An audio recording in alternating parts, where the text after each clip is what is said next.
这是我和嘉诚的初吻，就在与他相识的第一个冬天。那天是我们的定情之日。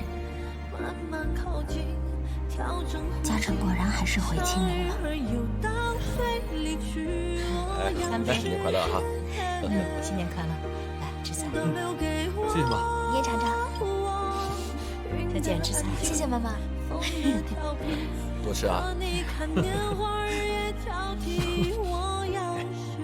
就因为你喜欢吃零食啊？你看我妈买了多少？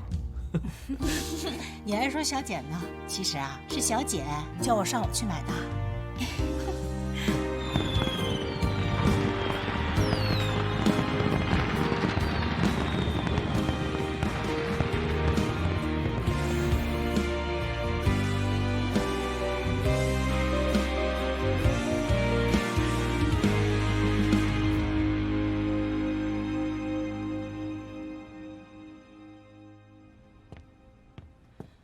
嘉诚啊，妈，小金在我们家习惯不习惯？今天晚上我看他饭菜都没吃几口。爸妈，你们别操心这些了。他呀，平时是这样，总是说自己在减肥。嘉诚啊，你和小金的事是怎么考虑的？打算今年结婚吗？所以，我才想听听你们两个的意见。你知道的，嘉诚，爸爸妈妈从来不干涉你的事情。可是，小金有点让我们担心，她在家里是千金大小姐，这以后结婚在一起生活，你受得了受不了啊？事事都得迁就她。妈，你放心吧，小静她的确有一些小脾气，可是没有大毛病。那你们在家里打算住几天？我看她带了一箱子衣服，鞋子就有5双，能穿得过来吗？不是妈妈观念老，我们就是有点担心，她跟你不是一路人。你说将来结婚在一起，这生活习惯一致不一致，性格是不是合拍，都很重要。小金的爸爸是院长，对你的工作未来都会有帮助。但是婚姻大事，你还是得慎重，毕竟以后要生活一辈子的，彼此合适才是第一位的。工作很重要，婚姻家庭也很重要。好了，爸妈你们就放心吧。我跟小静在一起，也不是因为宋院长，我们两个磨合磨合就好了。好，那就好。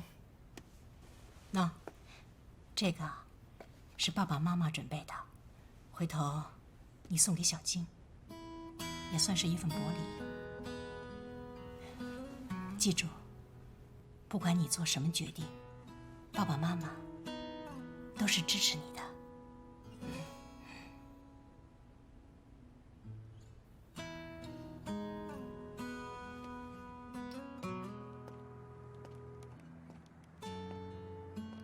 关键时刻，想说话连个倾诉的人都没有。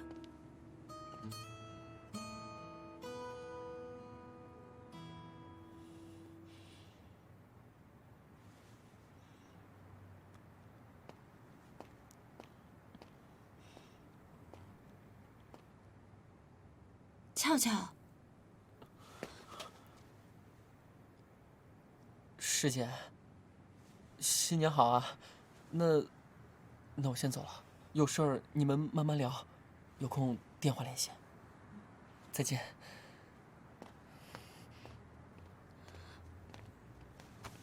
小姐，你听我解释。有什么好解释的？你用得着跟我解释吗？你先别生气，不是你想的那样。那是怎样？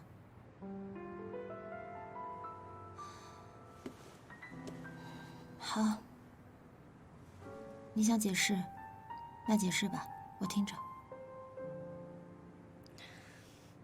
你别告诉我你是想用接吻来跟陈子松分手啊？是，我承认，我是和程子松复合了。你们有分手过吗？我现在都严重怀疑，你打心眼里根本就没有想要跟他分手。我真的跟他提分手了，但是他不同意。你不知道我给他打了多少电话，发了多少短信。今天是大年30，他留下自己的家人跑来见我。我本来是不想见他的，可是他说见不到我就不走，所以你就心软了？你就认为他真的非常爱你，爱你爱到根本就不能失去你，是吗？小简，我努力了，我真的努力想忘掉他，可是我发现我做不到。我爱他。可是你知不知道，你现在这种行为，就是在飞蛾扑火，是在明知故犯。没错，我决定了，就算飞蛾扑火，我也愿意。但你知道在未来，陈子松他是怎么伤害你的吗？你知道他伤你有多深？不要再说你知道什么了。如果伤害，那就伤害吧，又如何呢？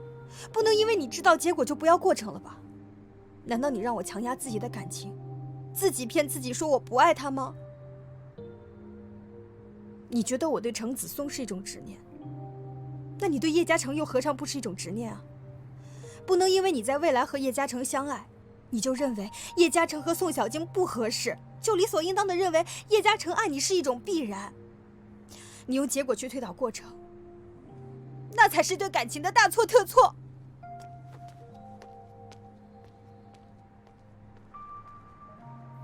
赖俏的话，一下子把我击中了。也许他是对的，我太傻了。我跨越了时间，便惯性的认为，叶嘉诚是应该爱我的，是必须爱我的。我选择忽略，甚至不愿意承认他现在爱的是其他人。是我错了，我这是在自欺欺人。我越这样一厢情愿，嘉诚越不可能爱上我。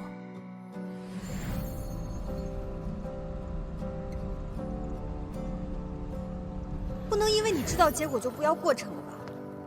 你用结果去推导过程，那才是对感情的大错特错。赖乔说的对，每个人的人生和成长都需要过程，过程很珍贵，无论是快乐的还是痛苦的。我没有权利去剥夺嘉诚的人生过程，让他一步迈到10年后成为我的爱人。嘉诚，上天对我是厚爱的，因为他给了我又一次去爱你的机会。我要参与你的过去，重新认识过去的你。不管此刻你是否爱我，我都会在你身边静静等待，等你爱上我的那天再次到来。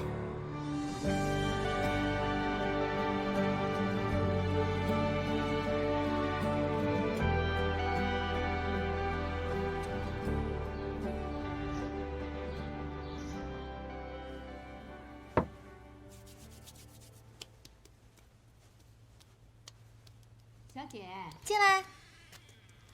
哎呀，今天起得早嘛，都收拾妥当啦。来，好了，让妈妈看看，怎么样？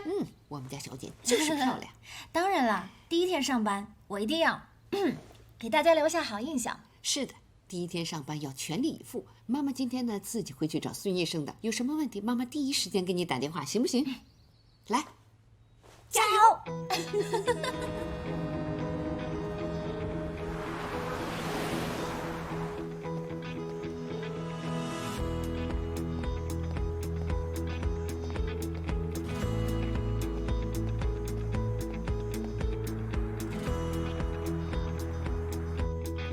易总出去工作还没有回来，你先跟我了解一下公司的情况。坐。总的来说呢，跟着易总工作，最重要的有3点：第一，不该问的问题不要问；第二，不该听的对话不要听；第三，不该好奇的事情不要好奇；最后，我附送你一句：保持适度的愚蠢。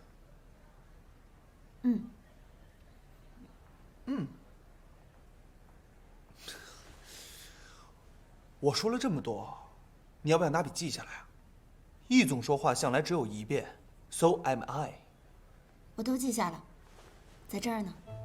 OK，重复一遍。1，不该问的问题不要问；2，不该听的对话不要听；3，不该好奇的事情不要好奇。最后附送你一点，保持适度的愚蠢。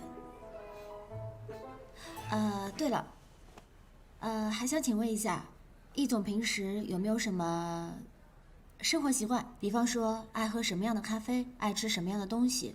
休息的时候有没有什么习惯？有没有什么必须要准备的东西？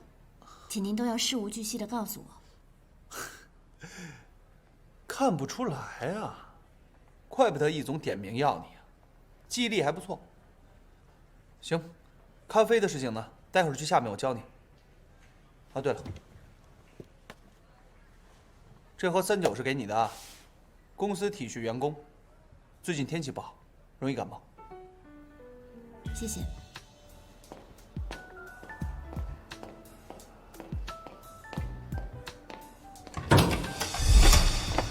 会再次相遇，我会用尽力气，慢慢靠近，调整呼吸，相遇而又到水离去，我要时间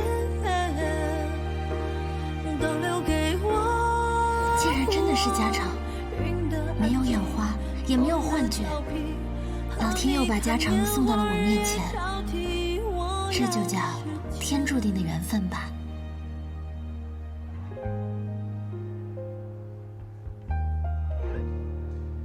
师姐，师姐，你能不能先放开我？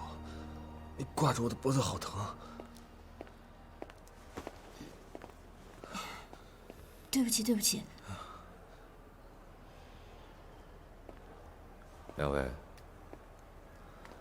易总好。玩的很奔放吗？你们认识？看来你在易贸的熟人还真不少。你也来易贸工作了吗？哎，你不是设计院的吗？嘉诚是我邀请来为格兰城中央配套设施做设计的。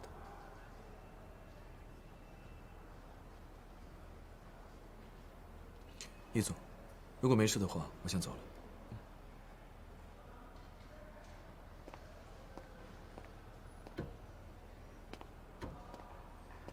这不是意味着，以后我可以和嘉诚一起工作了吗？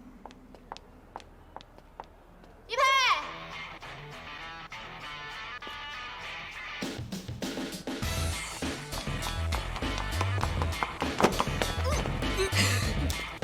想我了吗 ，My dear fiancé？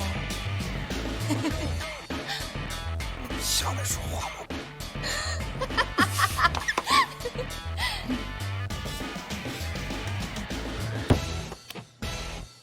你怎么就不问问我，怎么突然就回来了？你不是一向都这样吗？我是因为想你才回来的。这个理由我还是第一次听说。干嘛？你就一点都不想我？切！说一个想字会死啊，又不是让你真的想。再说了，想我的人多了去了，我爸妈想我呀，易老爷想我呀。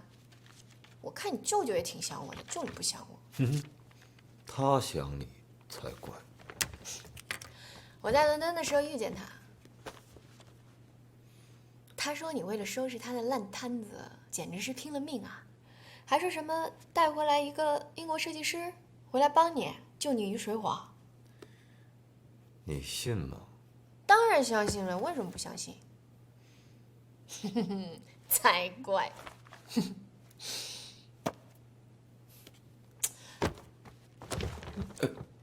工作有那么有意思吗你啊？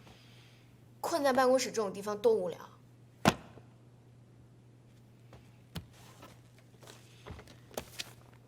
我一向都是个工作狂，陪你的时间肯定没有工作的时间多。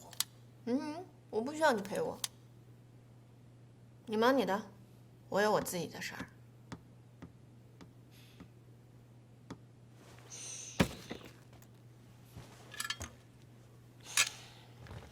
行，说点正经事儿。你这次回来的真实目的是什么？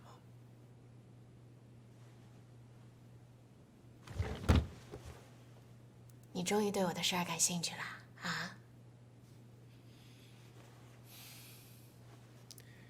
这回又是为了第几任男朋友？不愧是我未来的老公啊，果然了解我。玩归玩，别玩出事儿来，回头让你爸妈知道了，不好收场。有你这个 fiance 帮我保驾护航，我才不怕呢。不过易老爷听说我回来好像设了宴，还要请我爸妈。那肯定是为了催我们的婚事。这不早晚的事儿吗？有什么好着急的？我倒没有他们想的那么着急。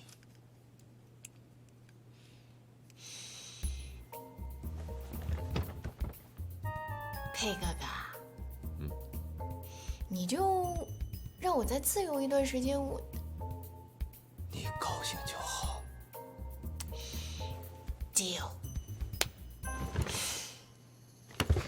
好啦，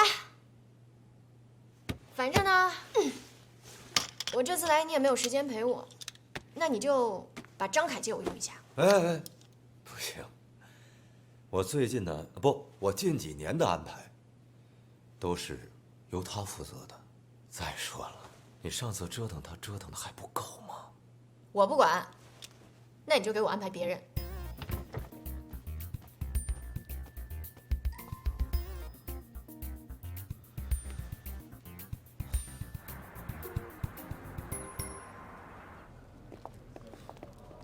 师姐，哎，干什么呀？嘿，干什么呀？哎，什么事儿？神神秘秘的。哎，怎么了？来了个女人来找易佩啊！不，用“来”这个词不准确，是飞到易佩身上的一个女人。飞到易总身上？笑啥？我们赵大小姐回来了。谁？这个世界上能飞到易总身上的人，不会有第二个。赵文文。赵文文。哎呀，易总未婚妻。哎，不对啊，这名字怎么那么耳熟啊？这名字耳熟，应该很正常吧？他们两个虽然没有对外宣布，不过八卦消息已经传遍了，早2年他们就订婚了。不然你以为咱们公司怎么会进军地产行业？进军地产？难道是他？在未来，赖乔是易贸总经办的员工，他那时候跟我说过，易佩有个未婚妻叫赵文文。之前我跟你说的那个疯女人，赵文文，你还记得吗？易佩的未婚妻。对，之前易佩啊，把我给她当丫鬟用，把我累得半死，我还每天跟你抱怨来着，你还记得吗？怎么啦？他又为难你了吗？他没办法再为难我了，可惜死了。死了？怎么回事啊？听说是滑雪事故，摔死的。哎，想什么呢，师姐？上班时间当我面发呆是不是？我想起来了。你想起什么想起来了？易总让你去他办公室。哦，好。倒杯咖啡，无糖无奶。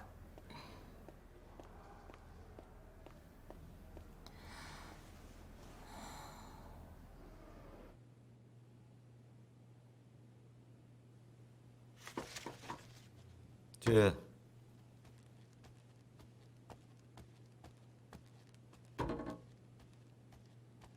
易总。你坐。我跟你说几句话。你很希望和叶嘉诚一起工作？真的可以吗？请叶嘉诚来设计格兰城的中央配套，他是最适合不过的。而且我对格兰城的项目都非常了解了，我可以对接叶嘉诚的工作。为什么他最合适？因为他是我未来心目中的贝聿铭。你跟他很熟？熟到不能再熟了。他是我的师哥。你很喜欢他？这也能看出来吗？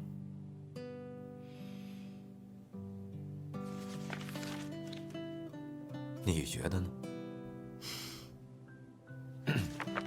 好吧，格兰城这个项目你确实很熟悉，交给你对接，应该是最合适不过了。所以易总，您的意思是，我可以来对接叶嘉诚的工作，对吗？耶！谢谢易总，您简直就是我回来之后的蓝胖子。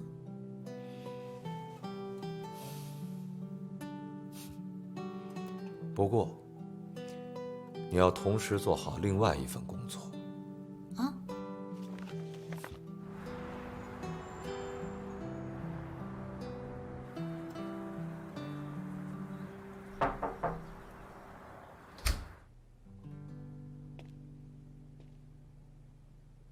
你好，赵小姐。赵小姐。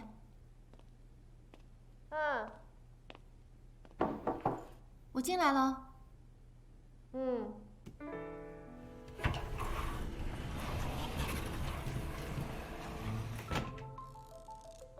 你好，赵小姐。坐吧。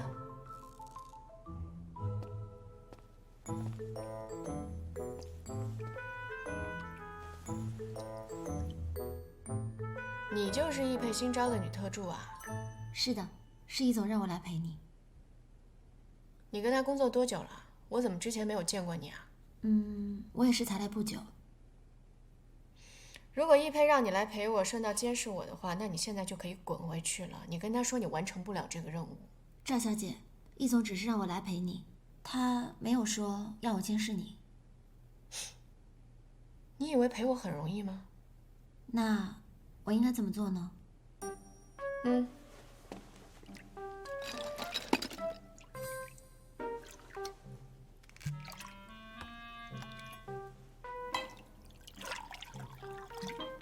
少了，多点儿，再多点儿。给我干什么呀？这是你给你自己倒的。怎么？你不是说要好好陪我吗？连一杯酒都不敢喝，你怎么陪我啊？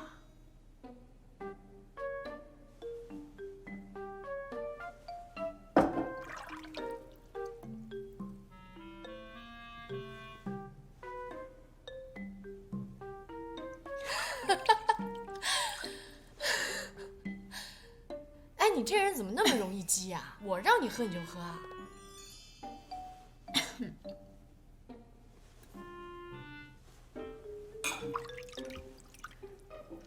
毛巾拿过来，把浴袍给我。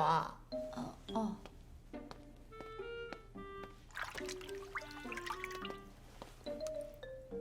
打开啊！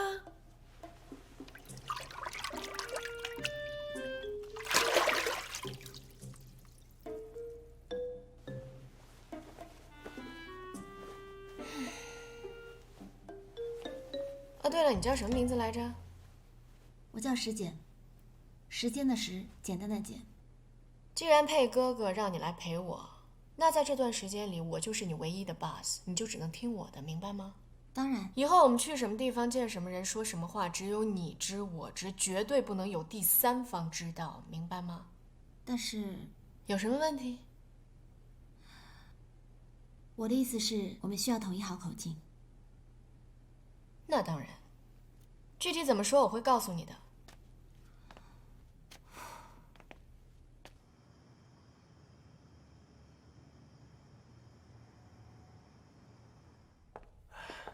小佩这孩子真不错。是啊，外公外婆、爸爸妈妈，回来了。实在不好意思，路上耽搁了点时间，迟到了。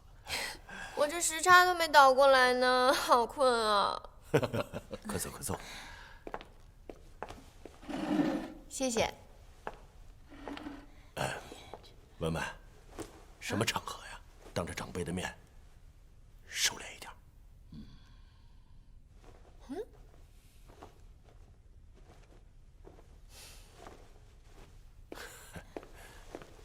谢谢啊。时间给挑的好看吗？哎，外公怎么还不开饭？好饿呀！饿了，那开始吧。好，来，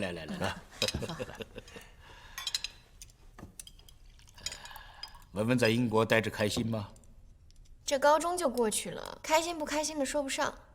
国外是好啊，可是这好山好水，好无聊啊。如果觉得无聊呢，回到国内吧，让小佩多陪陪你。不用，他就是个工作狂，不用他陪。那这样吧，我们等到春暖花开，选一个好日子，把他们的婚礼给办了。亲家觉得怎么样啊？老爷子，我跟你说啊，我确确实实舍不得我这个女儿，但是我这个女婿，我非常的满意。看他们两个吧，今年什么时候办，你们两个自己挑，好不好？佩哥哥，你说呢？我都听你的。我没意见，你说了算。外婆、外公、爸爸妈妈的意思呢，自然是希望咱们赶紧把事儿给办了。但是呢，我又怕耽误他工作。佩哥哥一向是以事业为主的，对吧？一毛地产除了格兰城这个项目，其他的都刚刚起步，确实是需要一些时间打开局面。对呀，我也需要有我自己的事业，我还想做潮牌呢。佩哥哥会支持我的，对吧？100%支持你。来，咱们家文文什么时候想做生意了？爸，能不能不要这么老土啊？我这叫做艺术。艺术。再说了，佩哥哥对工作那么拼，我要是游手好闲的，那多不好啊。外公是吧？到时候你应该不喜欢我当您的孙媳妇儿了。文文，不管你怎么做，外公都会喜欢你的。能多享受一些恋爱的时光当然是好的，但是一佩啊，我知道你很忙，阿姨呢还是想拜托你能够多抽出一点时间来陪陪文文，这毕竟不能总是小别胜新婚吧。当然，你们有自己的计划，那就按你们自己的想法自己安排吧。好。你们两个呀，婚前相互了解对方固然重要，但是最关键的是要彼此之间尊重和真诚。爸，我们怎么不尊重彼此了？我们可真诚了。佩哥哥比我还真诚，是不是？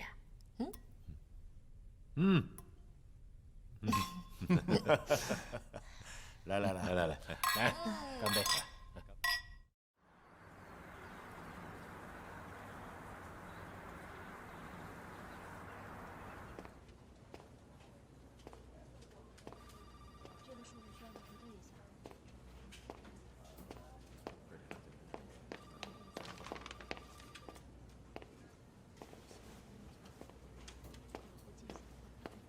嘿，你怎么来了？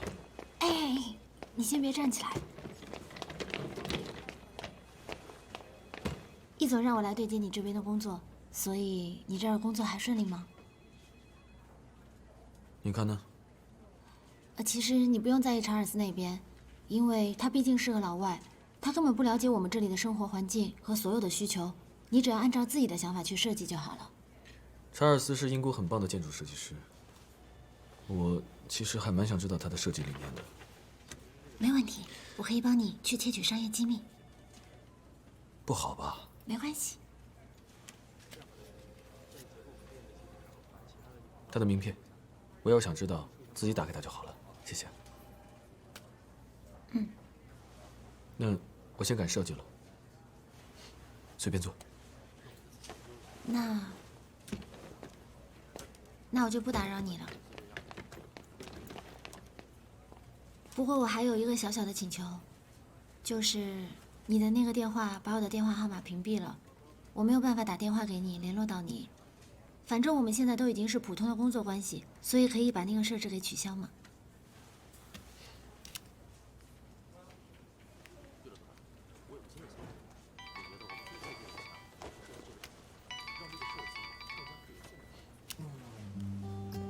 OK， 我已经可以听到了。我先回公司，我们再联系，拜拜。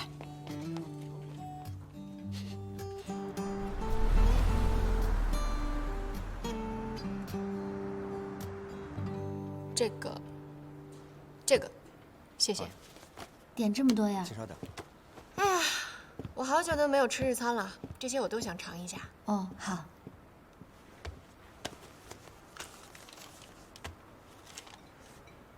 你看一下这个地址，你认识吗？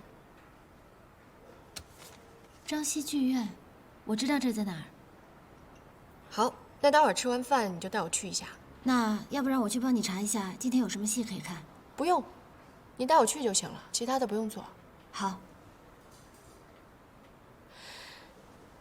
还有，还有，不管你带我去做了什么，见了什么人，跟我说过一些什么话，只有你知我知，这个世界上不会有第三个人知道。记忆力不错啊。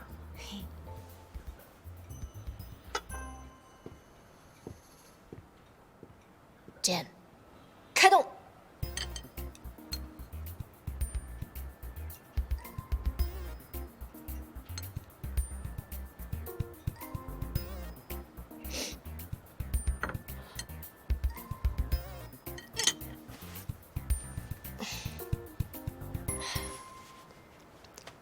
这也太难吃了吧！你不是说这家店是最好的吗？是很有名啊，你点的这些东西都好几百块钱呢。哎，你觉不觉得这些菜看上去挺好吃的，怎么吃到嘴里那么恶心啊？这家餐厅的菜太奇怪了。要不然下次我带你去吃西餐吧。中国有好吃的西餐吗？当然啊。还凑合。Jane，我就吃这个了，其他的你都吃了吧。啊？没事吧，文文？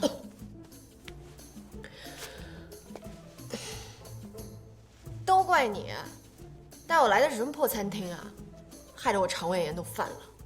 和餐厅有关系吗？不好意思啊，我真的不知道你有肠胃炎。早知道这样的话，我就应该带你去喝汤或者喝粥的。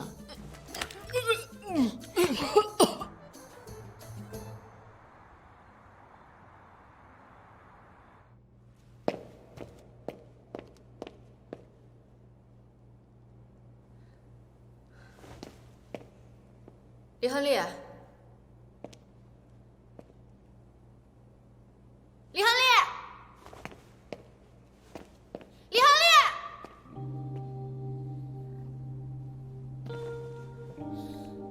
李亨利，李亨利。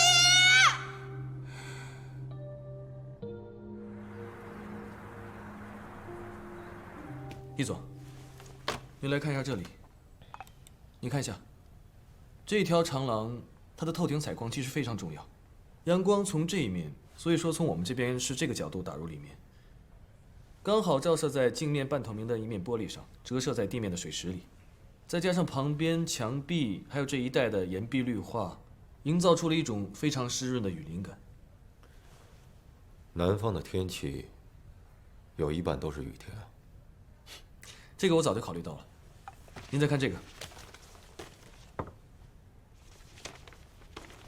南方雨大，一直是持续性雨水天气。可是不管再大的雨，这7条管道对于雨水来说是绰绰有余了。与其将雨水沿壁引离地下，不如把它做成必经路上的一道彩虹。我在彩虹路边等你。大家可以这么说，如果以后要相约放松的话，就可以说我在彩虹路边等你。快过来吃饭吧，都8点了。吃完再继续。易总，你要喝什么？把茶给我加满了。好。哎，你怎么不问嘉诚喝什么呀？咖啡加1块方糖，对吗？对。哎呀，叶先生，石简好像很了解你嘛。我也不知道，有时候觉得他好像什么都知道，有时候觉得他又什么都不知道的样子。那他认识宋小晶吗？认识啊。哦，他知道你有女朋友。他当然知道我有女朋友，他先认识小晶，再认识的我。没事没事，他以前也有一个男朋友。是吗？现在呢？被甩了呗。谁被甩了？我被甩了，我被甩了。听说你有个男朋友？早就已经分手了，你不要在意啊。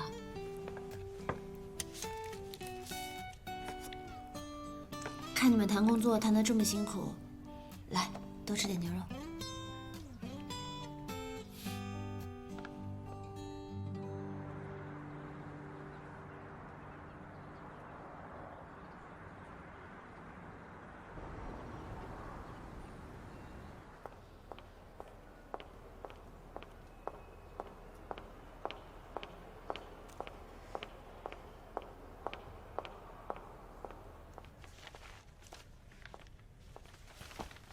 嘉诚，哟，宋小姐，易总您好。你怎么来了？我们刚吃完饭，现在准备聊设计。不会太早的。啊，我妈说她炖了燕窝，叫我接你回去喝一点。我爸说刚好你来了，跟你好好的聊一聊。那要是这样的话，要不我告诉他们别等你了。哎，别，既然宋院长在等你，今天我们就到这儿吧。回头我看你的模型效果。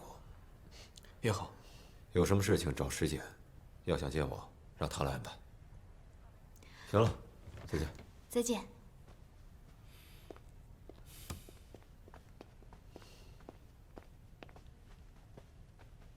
师姐，喝水。师姐，你是怎么能够来易茂上班的呢？我刚来工作没几天，来了之后才知道，原来师哥和易总有合作。这么巧啊？这不会是你计划好的吧？你想多了，师姐，这个计划我真做不了。小静，你不是说了吗？宋教授在家等我们，别让他等太久了。走吧。好。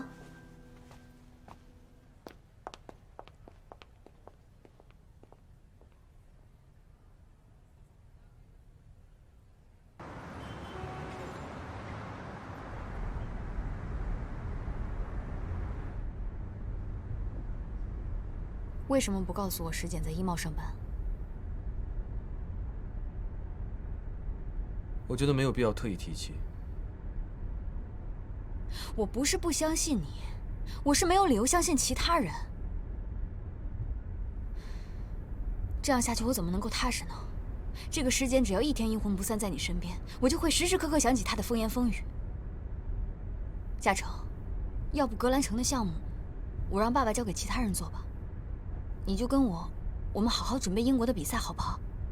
小静，你知道的，我向来对待工作是认真严谨的，从来不会因为个人的情绪影响到工作。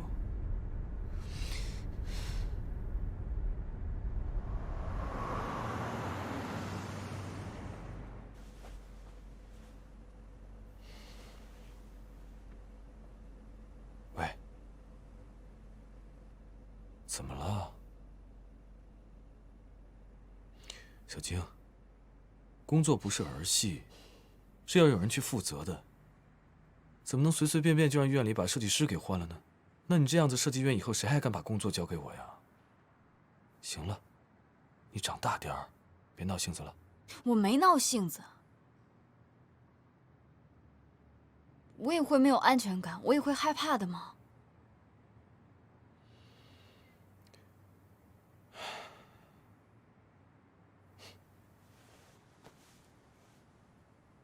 乖，别闹了啊。要不，我给你看样东西吧，好吗？闭上眼睛，闭上，快。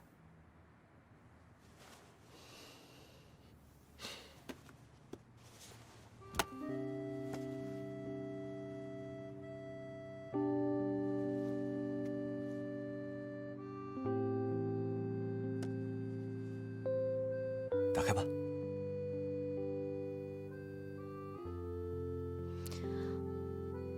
看看。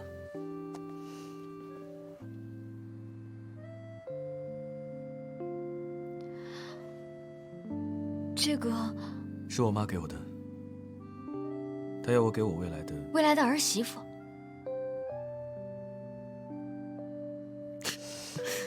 怎么样？现在有安全感了吧？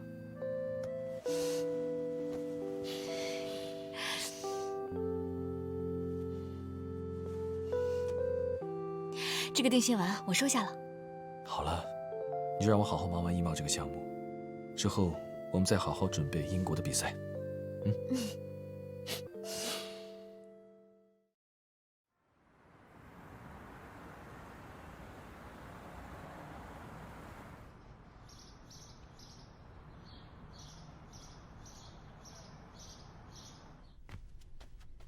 妈，过来吃早餐了。来啦！哎呀，这么怎么样丰盛啊！你说你身体吃得消吗？白天上班加班，晚上又睡不好，早上还要给我做早饭，你不要累垮了。妈，你看我还年轻呢，我不会亏待我自己的，你放心。你看，我一早上吃这么多的东西，中午等到了公司，衣帽的食堂的营养是很丰盛的。给你这么一说，我还担心啊，我这么吃下去还会变胖呢。那你要是累了，可要告诉我啊。放心吧。哦，对了，孙医生上次有没有交代过什么呀？他说了，化疗其实没那么可怕的，只6个疗程嘛，我们才刚刚开始，所以呢，他说要增强体质，要锻炼。我待会儿就溜达着，我自己就过去，然后呢，坐公交车就当是运动了。要不妈妈，今天我上午请半天假，我陪你去吧，好不好？不用，你乖乖的上班。哦，对了，你不是还要准备什么毕业考试吗？天哪，我都忘了，我竟然还没有毕业。我说你这是什么脑子啊？你连这个事情都可以忘的呀？你可真是的。失去你以后的那些日子，我也是自己一个人撑过来的。现在有你在，好吃，这点辛苦根本是小菜一碟。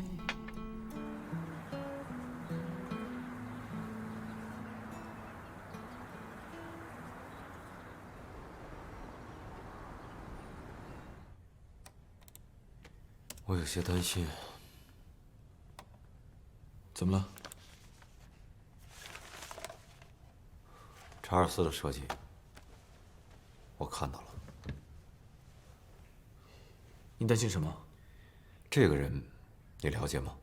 他以往的作品我在网上大概看了一下，主要是英式的新古典主义风格的一些商业以及住宅群。的确，他的设计跟我想象的效果差距很大。他的风格更适合格兰城现在的需要。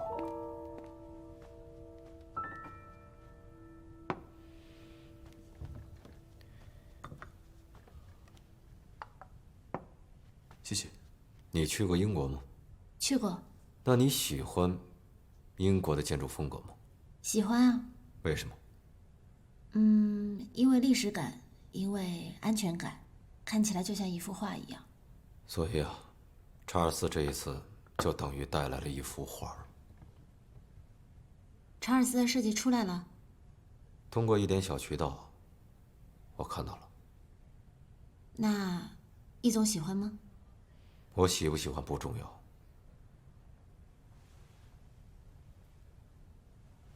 易总，我想通了。其实我之前一直没有想好外部结构的一个最终效果，可是我刚刚想到了。查尔斯他的设计主要是以英式新古典主义风格作为基础，再加上石简刚刚说他的作品像是一幅画，我觉得与我的作品截然不同。这两者加起来，我想我应该会放弃多边立体结构的这种设计。接着说。我觉得它应该是一个圆形。准确的来说，不应该是一个标准的球体，它可能会是一个扁圆体。好像飞碟的边缘，它有3个出入口，好像保龄球的3个孔一样，每一个出入口面向不同的楼层和不同的娱乐设施。地下2层，地上4层。有点意思。但如果这个项目过于普通或是相似的话，就一定比不上查尔斯设计的城堡。所以，不如做一个完全不同的东西，无论是从里到外，从风格到结构，还是从外形到细节，做一个完全没有可比性、没有办法相比的选项。不过这个项目的确是有些冒险，非此即彼吧。没关系，我就喜欢冒险。交给你了。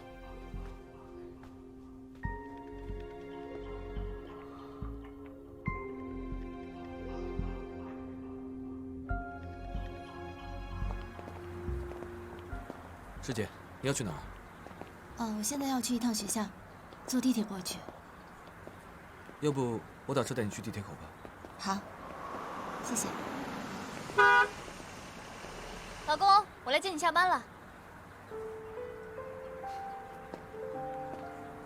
哎，师姐，你去哪儿？我们送你吧。不用了，我自己坐地铁。别墨迹了，这不好停车，赶紧上来吧。走吧，我们送你。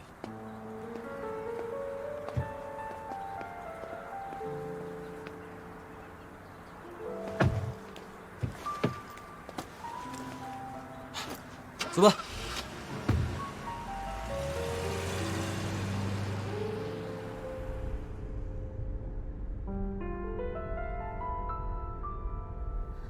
师姐，我看易总好像挺喜欢你的。你一个大4的实习生就能够帮易总负责这么重要的项目，说明你还是有过人之处的嘛。没有，我只是比较幸运。师姐，我们嘉诚他在工作的时候不喜欢被别人打扰。我知道这个项目的时间很紧，但是我还是希望你尽量不要去催他，好吗？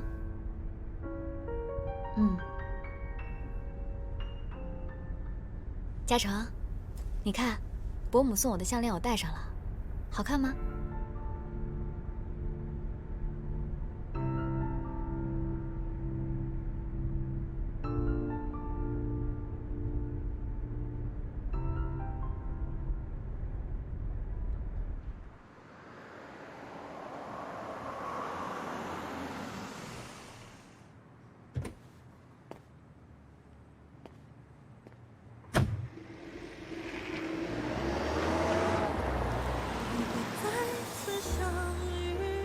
刚刚宋小静戴着的项链，在未来是我的婆婆亲手为我戴上的。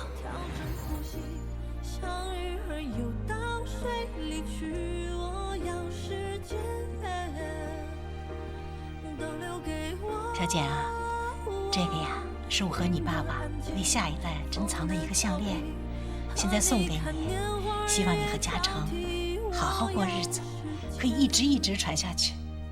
谢谢，妈妈，把嘉诚放心的交给我吧。太好了，你不知道，妈妈心里啊一直有个遗憾，没有女儿。你看现在这不就有个女儿了，多好！我要回去，我要回到未来去。为什么要让我回来？为什么不干脆把我的记忆也消除？小姐。时间都知道，他给的每一次煎熬，是我们想知道结局是否美好。如果再次相遇，我会用尽力气，慢慢靠近，调整呼吸。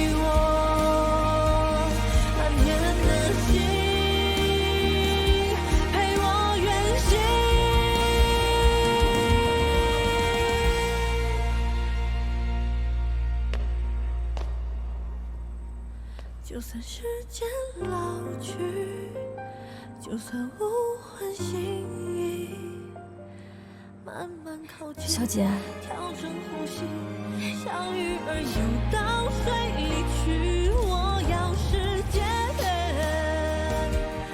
都留给我。好了好了，他要和别人结婚了，嘉诚要跟别的女人结婚了。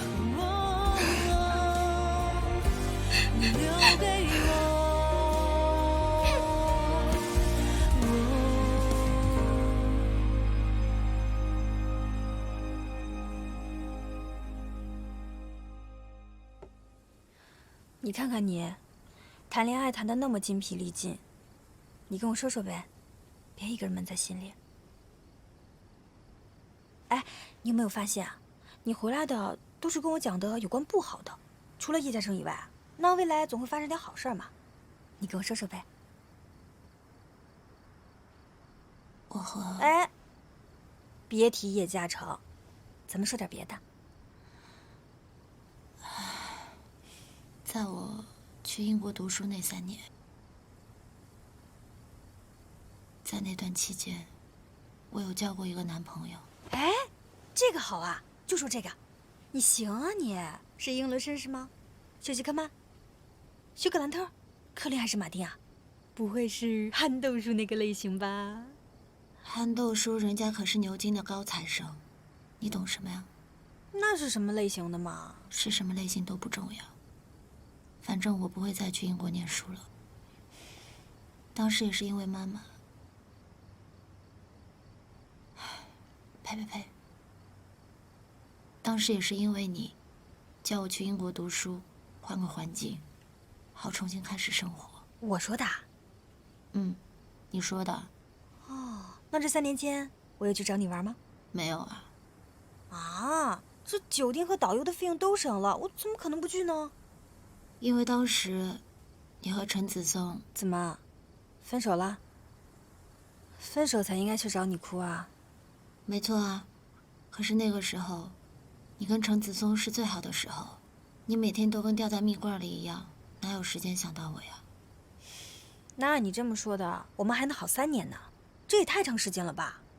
说不定这次是我先烦了，不是他伤害我，是我伤害他，我跟他提分手了。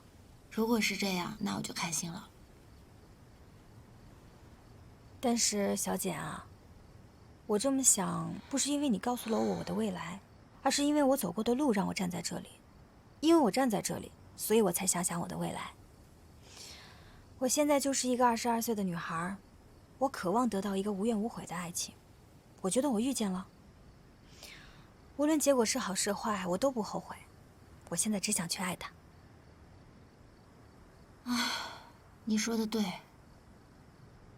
我也很希望我没有那段记忆，可是那段记忆没有办法从我的脑子里拿出去，没有办法当做没有爱过他，这段爱情没有发生过。可是你们的爱情发生在未来，不是现在。那你有没有想过，万一我的时间就停留在10年后的那一天，那我现在回来，是不是一定死了？胡说！意外致死的人，第2天都不知道自己会死。你现在啊，就是一个22岁的女孩，马上毕业了，也找到工作了，阿姨的病呢也及时治疗了。你应该活在22岁，你也不能让你身边的人活在你的31岁啊。那照你这么说，嘉诚就应该跟宋小晶去结婚了。他们明天就去领证吗？我跟你讲，不到领证那一天，一切都不是定局啊。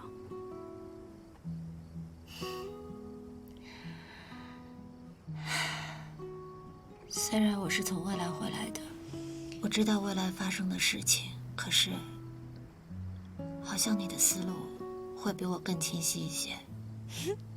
因为我不会活在未来呀。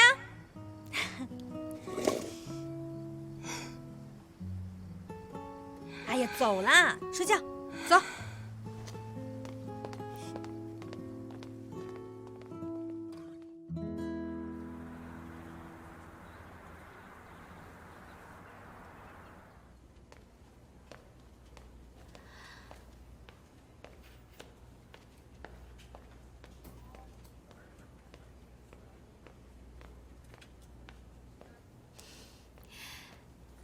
嘉诚。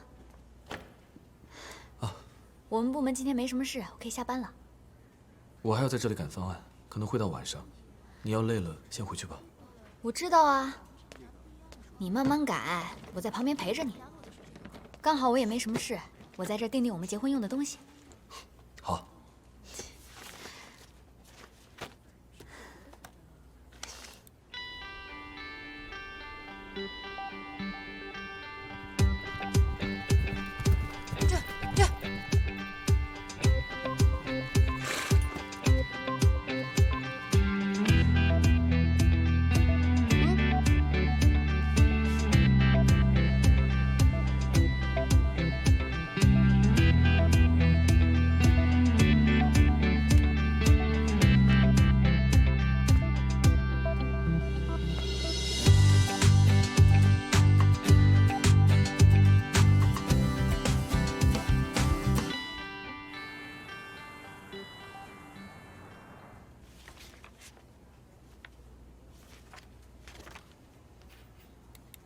嘉诚，你看这个风格怎么样？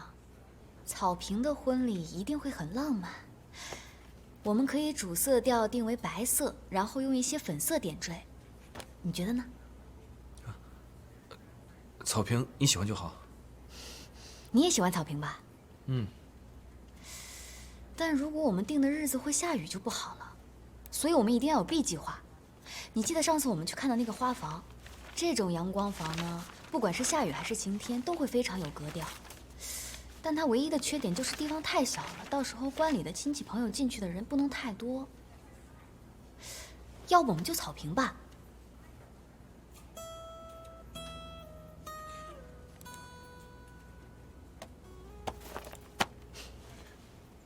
干嘛呀？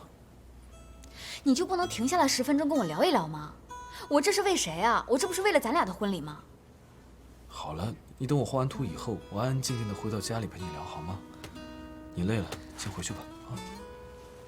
不是，你干嘛一直要支我走啊？你在这里，我既不能安心的工作，也不能安安静静的陪你选。可我明天还要开会，今天的设计今天必须要赶完。你要是想看杂志，挑选结婚的东西，你可以在家里面坐在沙发上舒舒服服的选，不行吗？听我的话，回去吧。难道不是因为一会儿有人要来监工吗？谁呀？石简啊！你，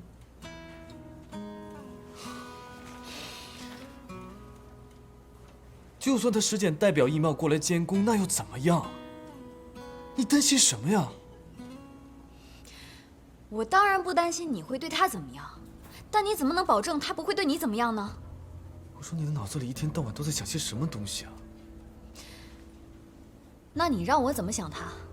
跟踪我，托我给他找工作，现在又不知道怎么就进了义贸工作了，还在易总手下，还负责格兰城这么重要的项目，那你就不会想想这背后就不会有什么事吗？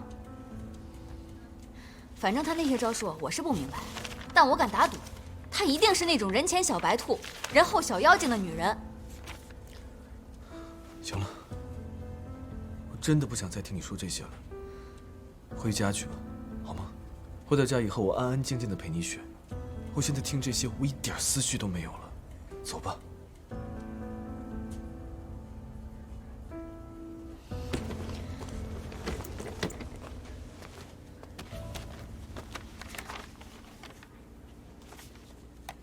我可以先回去，不过你要答应我，他来了你一定要告诉我。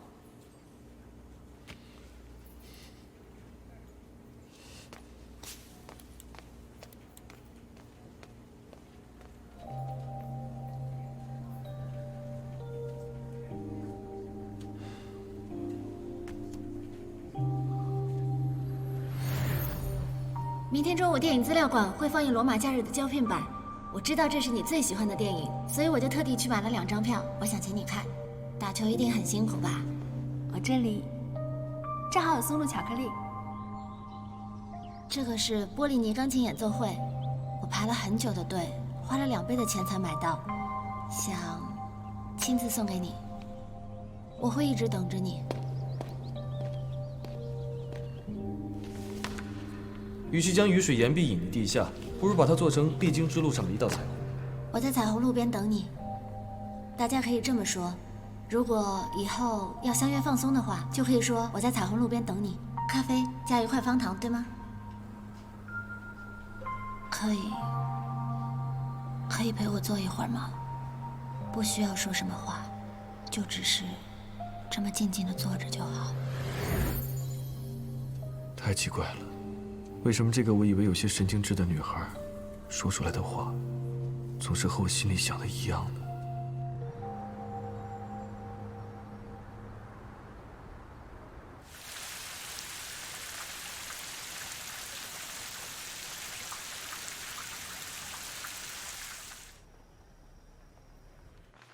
这几天和文文都干嘛了？到处逛逛，然后逛逛街、骑骑马，还有爬爬墙之类的。他没拉着你，跟他一起去看戏？易佩怎么知道？难道真派人跟踪赵文文吗？在英国读书学习了10几年，他很喜欢戏剧。的确，他是想去看来着。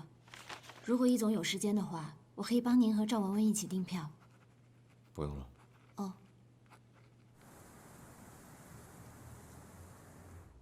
叶设计，这边必须再加一根支撑，否则配重数值不吻合是不行的。这样会影响整体的效果。这个方法绝对不行，再想想有什么其他的办法吧。哎，要不索性就给他来一个对称，另一边也加上一个支撑，虽然不起什么实际作用，但是为了美观嘛。那怎么可能啊？小刘，你过来看看。从这个角度看，如果加上2条腿，它可能美观吗？好吧，咱俩审美不同。哎，如果面积能再大一圈，哪怕多出2平米的圆周，咱们就不需要这个支撑了。不可能，现场昨天我已经去看过了。喏，就这个位置，就这里，连1厘米的圆周都多不出来。我们只能再想想其他的办法了。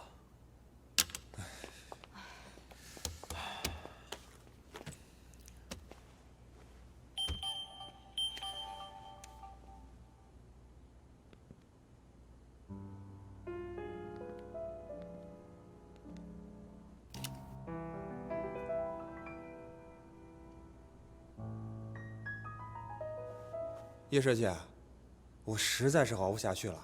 我今天就睡了2个小时，现在脑子一片混乱。我也是，大家都一样。行了，我看要不然今天就到这儿吧。这个礼拜大家的确熬的时间比较长。小刘，你把这个图拿回去，想一想，明天早上拿回来，我们再一起分析。好。哦，好的。走吧。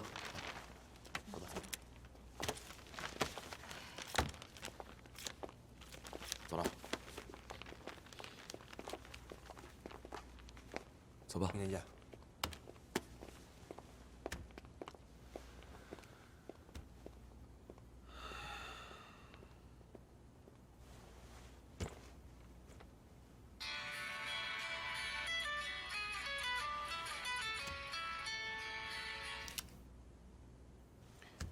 喂，叶嘉诚，你为什么不回我信息？都1个半小时了，你在干什么？我在和小刘开会啊。和小刘开会？你就连5个字的信息都没有时间回我吗？小刘呢？你让他接电话。他刚走。这么巧？所以现在就只有你一个人了？是啊。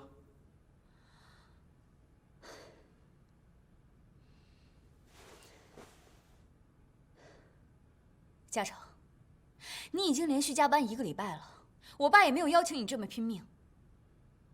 实在不行，我让我爸找几个人来帮你，你呢对付设计一下得了。干嘛那么较劲？小晶，这是我的工作，工作现在是我全部的重心，你能不能不要再这么闹了？我没有闹，你现在的重心应该放在我们的婚事上面。我告诉你，如果你继续这样，以后院里的工作我就不让爸爸派给你了。不是，你现在是要掌控我的工作和生活吗？我不可以吗？我们俩很快就要结婚了，婚后你的工作生活跟我是一体的，难道我不可以安排吗？你是不是非要让我爸爸出面，你才能答应我？宋小晶，是不是以后我们所有解决不了的问题，你都要宋院长出来解决啊？啊？你成熟一点，长大一点好不好？我不成熟，我也不想成熟。我要你现在、立刻、马上出现在我们家楼下。喂？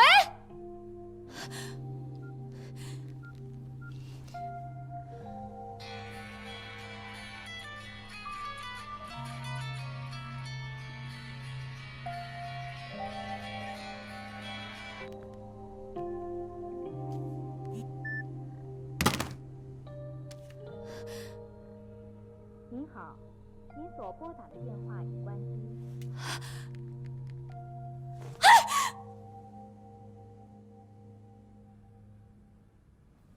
高彦飞，你这次必须得帮我。叶嘉诚他是在威胁我。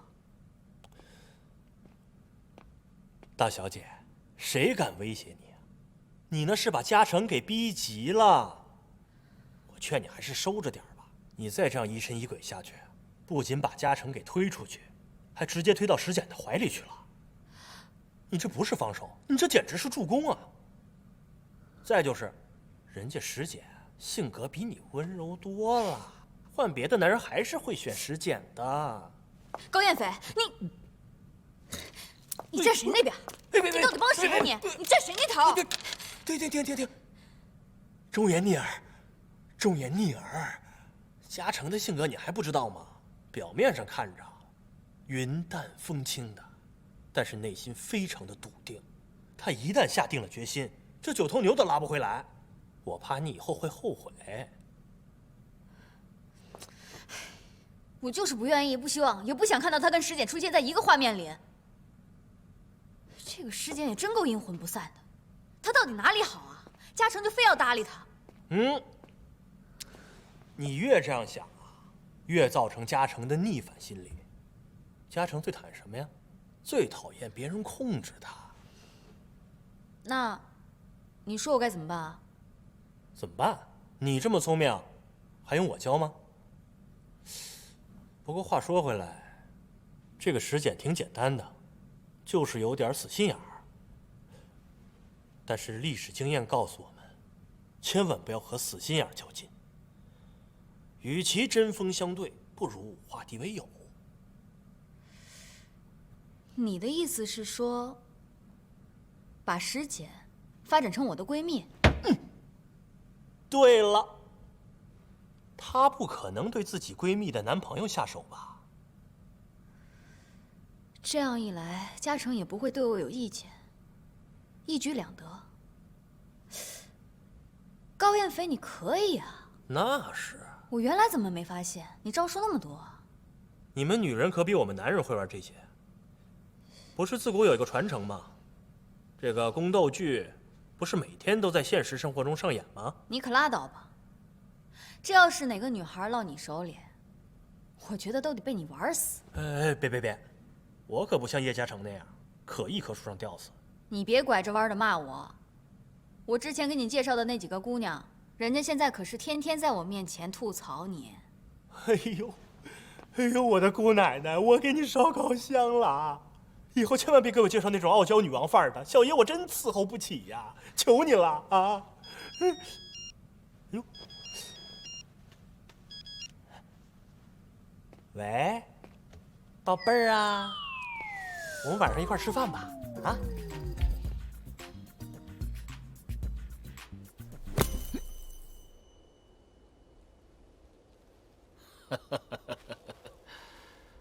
哎呀，今儿手感还不错嘛。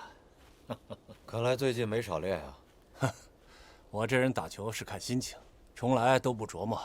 爸，我先过去了，你们俩聊着。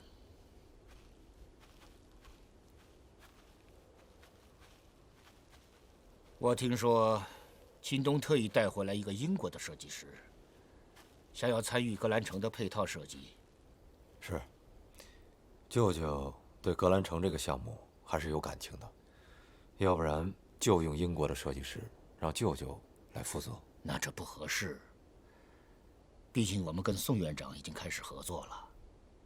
不过秦东这次还能够这么积极地参与这个事情，还不错啊！从哪里摔倒呢，就从哪里站起来。你多照顾一下他的感受，外公，等设计方案出来，两边公平竞争，谁做得好就用谁的。宋院长那边我去公关，您看这样可以吗？那就照你的话去做。你跟文文的婚事定下了没有？最近比较忙，还没顾得上。小培，婚姻大事，外公不是想替你做主，那毕竟呢，涉及到你未来的生活，还有你的事业，再加上你妈妈当年的选择，我到现在……外公，和文文的婚姻是我做的决定，咱们就不用讨论这个事儿了。易贸集团不可能只局限于制衣这一领域，华谊对我们的支持，对我们未来的发展有着重大的意义。我和文文的婚姻是战略性的，不可能是单纯的，我从来都是这么觉得。好啊，你这么说我就安心了。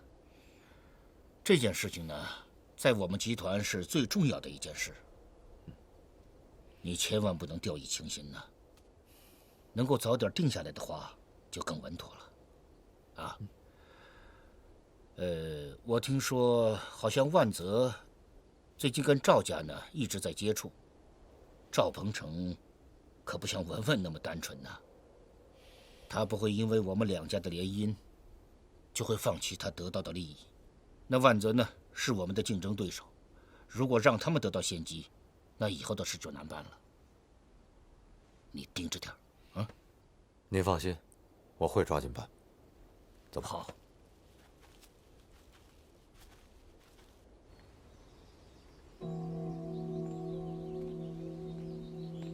李佩，什么时候能喝上你跟赵文文的喜酒啊？我这个当舅舅的，怎么着也得给你们备一份大礼才行啊。先谢谢您。有个事儿我得提醒你一下，我在英国听到了关于赵文文的一些风言风语，说赵家这个大小姐可不是一盏省油的灯啊。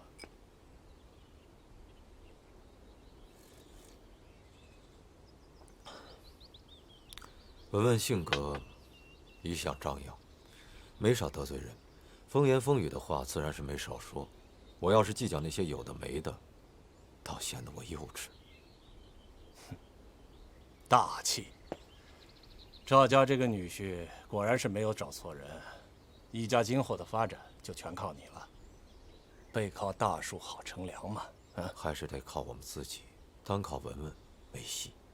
胸怀大略，我看好你。我祝你跟赵文文有情人能够终成眷属。